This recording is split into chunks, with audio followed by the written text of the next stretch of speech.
अस्सलाम वालेकुम स्टूडेंट्स। बच्चों फर्स्ट ईयर बायोलॉजी में हम लोगों ने आज पढ़ना है फंजाई का एक ग्रुप बेसिडियोमाइकोटा। आपको पता है इससे पिछले लेक्चर्स के अंदर हम लोग फंजाई की क्लासिफिकेशन ही स्टडी कर रहे हैं। अभी तक हमने दो ग्रुप स्टडी किए थे। एक ग्रुप का नाम था एस्कोमाइकोटा, एक ग्रुप का नाम था जाइगोमाइकोटा। सो बच्चे आज है बेसिडियोमाइकोटा। ठीक है, इजी है ग्रुप, ये ज़्यादा टेंशन लेने की ज़रूरत नहीं है, आप पढ़ेंगे इजीली समझ आ जाएगा। So basidiomycota is also known as basidiomycete.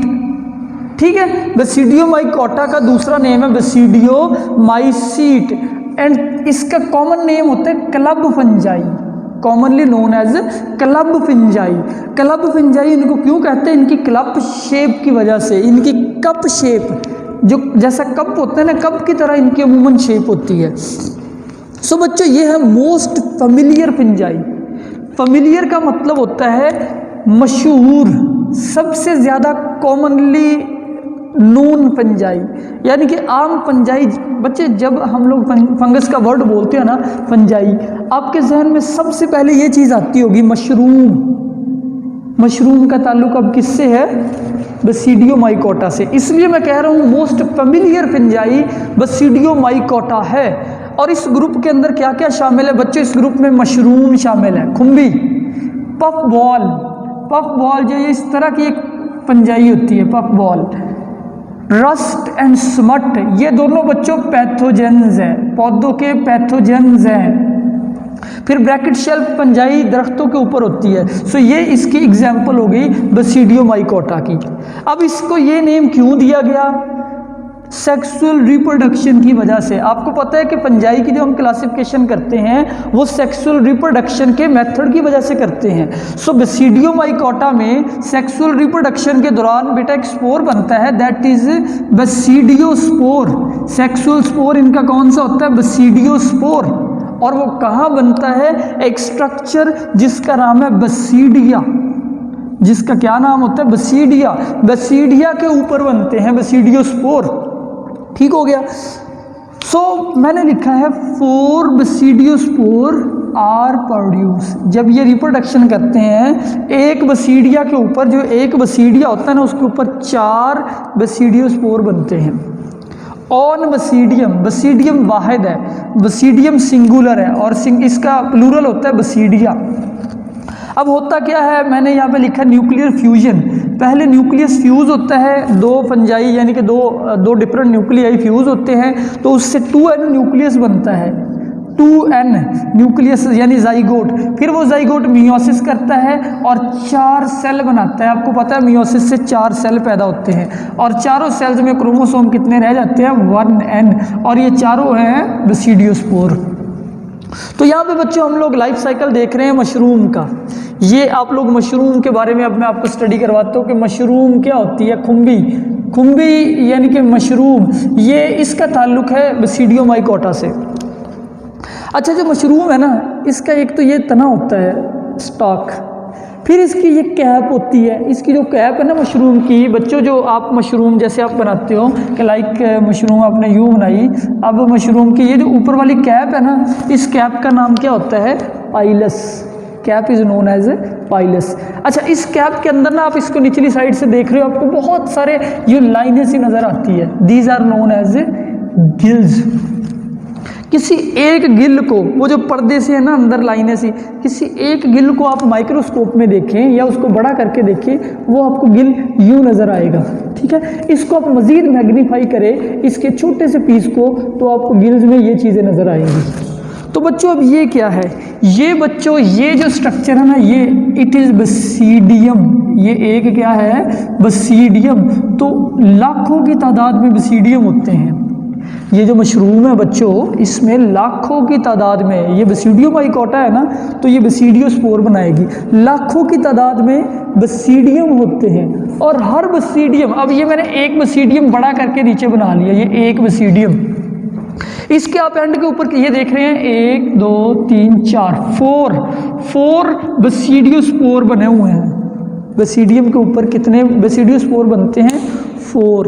ठीक है बच्चों, ये 4 बेसिडियोस्पोर बने हैं मियोसिस से। अभी ज़रा आपको बिल्कुल समझ नहीं आई होगी ये कैसे बनते हैं, मैं आपको तफसील बताता हूँ। हमारी बुक में ज़्यादा तफसील नहीं लिखी, लेकिन मैं आपको तफसील बताऊँगा। यहाँ से हम लाइफ साइकिल शुरू करते हैं। बेसिडियोस्पोर जब गिरते हैं क्या होता है, बेसिडियोस्पोर बच्चों मियोसिस से बने हैं ना, तो ये भी 1n है, ये भी 1n है, ये भी बच्चे 1n है, ये भी 1n है, ठीक है। अब 1n ये नीचे गिर गए, सपोज हम इसको इधर लेके आते हैं कि ये 2 बेसिडियोस्पोर नीचे गिरे मिट्टी में, ठीक है। एक बेसिडियोस्पोर ये है, उसको मैंने डिफरेंट कलर से शो किया है। दूसरा बेसिडियोस्पोर जो है वो ये रहा, 2 बेसिडियोस्पोर गिरे। अब दोनों के दोनों नया माइसीलियम बना देंगे। क्या बनाएंगे बच्चे? New mycelium. माइसीलियम फंगस की बॉडी को कहते हैं। यानी कि ये वाला जो बेसिडियोस्पोर है दैट इज 1n, ये पैदा कर देगा एक माइसीलियम, और ये भी पैदा कर देगा एक माइसीलियम। अब दोनों के अंदर न्यूक्लियस मौजूद है, दोनों के दोनों हैप्लॉइड है। फिर क्या होगा, दोनों एक दूसरे की तरफ ग्रो करते हैं। दोनों क्या करते हैं? एक दूसरे की तरफ ग्रो करते हैं। अब एक दूसरे की तरफ ग्रो करके ये उसका न्यूक्लियस डिफरेंट है, दोनों फ्यूज़ हो जाते हैं। जब दोनों फ्यूज़ हो जाते हैं ना ऐसे, ये एक सेल बन गया दोनों के फ्यूज़ होने से। ये उसमें एक न्यूक्लियस है और बच्चे ये उसके अंदर दूसरा न्यूक्लियस है। अब सेल के अंदर साइटोप्लाज्म फ्यूज़ हो गए लेकिन न्यूक्लियस फ्यूज़ नहीं हुए। ऐसे सेल को आप क्या बोलते हो? डाइकैरियोटिक। ऐसा सेल जिसमें 2 डिफरेंट न्यूक्लियस मौजूद हो डाइकैरियोटिक सेल कहलाता है, या हेट्रोकैरियोटिक। अब ये जो हेट्रोकैरियोटिक सेल है ना, ये मशरूम पैदा करता है। ये हेट्रोकैरियोटिक सेल जो है ना, फिर ये ग्रो करता है, यानी कि ग्रो करना शुरू करता है। अब ये ग्रो कैसे करता है, इसके लिए ना डायग्राम में आपको यहाँ बना के दिखाऊंगा। मिसाल के तौर पे ये एक डाइकैरियोटिक सेल है बच्चे, ये एक डाइकैरियोटिक सेल है, इसमें 2 डिफरेंट न्यूक्लियाई मौजूद हैं। अब ये सेल माइटोसिस करना शुरू करता है, यानी बहुत सारे नए सेल ऐसे बनाता है, ऐसे करके ना। अब ये जो सारे सेल नहीं बना रहे हैं ना, ये सारे सेल डाइकैरियोटिक है, यानी हर सेल में 2-2 डिफरेंट न्यूक्लियाई मौजूद है। ये एक हो गया और ये दूसरा हो गया। न्यूक्लियर फ्यूजन अभी भी नहीं हुई, डिफरेंट न्यूक्लियस है, और ये फिर बड़े होना शुरू करता है, ये ग्रो करना शुरू करता है, और वहाँ से फिर निकलता है फंगस। यानी ये मशरूम ऐसे पैदा होती है। यानी आप कह सकते हैं कि इस मशरूम के अंदर सारे सेल जो है ना, वो क्या है बेटा? डाइकैरियोटिक। इस मशरूम के अंदर ये इस तरीके से फिर यानी करके ये खुम्बी यानी कि मशरूम बना देता है, और मशरूम में सारे डाइकैरियोटिक सेल हैं। सो यहाँ पे आपकी बुक में लिखा है कि इसका हाइपी आमतौर पे सेप्टेट होता है। जैसे कि आप देख रहे हैं हाइपी के दरमियान ये सेप्टेट है। यूनिन्यूक्लिएट इन वन फेज, एक फेज के अंदर ये यूनिन्यूक्लिएट है। ये स्टार्ट में जो स्टार्ट में स्पोर गिरे हैं वो यूनिन्यूक्लिएट थे, फिर स्पोर ग्रो करके जब आपस में मिल गए फिर बने binucleate. So uninucleate in one phase and binucleate यानी dikaryotic in most of life cycle. Most यानी कि जो पूरी खुम्बी है, ये जो पूरा मशरूम है, ये डाइकैरियोटिक है। अब अगेन स्पोर कैसे बनेंगे बच्चे, उसके लिए देखिए, most of their life cycle mushroom body is made up of dikaryotic. आपकी बुक में लिखा हुआ है मशरूम की पूरी बॉडी डाइकैरियोटिक हाइफी की बनी हुई होती है। सो बच्चों डाइकैरियोटिक हाइफी में ये गिल्स भी डाइकैरियोटिक सेल्स पर मुश्तमिल है। सिर्फ ये जो बेसिडियम है ना बेटा, जो बेसिडियम होता है, सिर्फ बेसिडियम एक सेल है, ठीक है, उसके अंदर ये 2 डिफरेंट न्यूक्लियस मौजूद है। ये एक न्यूक्लियस हो गया और ये दूसरा। अब यहाँ पे बेसिडियम के अंदर ये दोनों न्यूक्लियस फ्यूज़ हो जाते हैं। अब मैं यहीं पे इनको फ्यूज़ करवाऊंगा और एक सेल ये नया बन गया। अब ये बच्चों 2n है। सो न्यूक्लियस की फ्यूजन सिर्फ बेसिडियम में होती है, और न्यूक्लियस फ्यूजन के बाद डिप्लॉयड 2n न्यूक्लियस बना, वो 2n न्यूक्लियस दोबारा से मियोसिस कर गया और उसने ये 4 1n 4 हैप्लॉइड सेल यानी कि सेक्सुअल स्पोर पैदा कर दिए। तो सेक्सुअल रिप्रोडक्शन हुई है कि पहले जाइगोट बना, उसके बाद जाइगोट ने मियोसिस की और मियोसिस के बाद 4 हैप्लॉइड सेक्सुअल स्पोर बना दिए। अच्छा बच्चों, इसमें एक बहुत ही इंपॉर्टेंट शॉर्ट क्वेश्चन है, रस्ट क्या होते हैं और स्मट क्या होते हैं? Rust and smut. बच्चे रस्ट जो है हम कहते हैं ये ना बीमारियां है दोनों, ये डिजीज़ है। रस्ट और स्मट दोनों पौधे की डिजीज़ है। रस्ट में पौधे के ऊपर ना, पत्ते के ऊपर येलो कलर के दाग आ जाते हैं, जैसे जंग लगा हुआ हो। पत्ते के ऊपर येलो रंग के स्पॉट जैसे जंग लगा हुआ हो, वो बीमारी फंगस की वजह से होती है।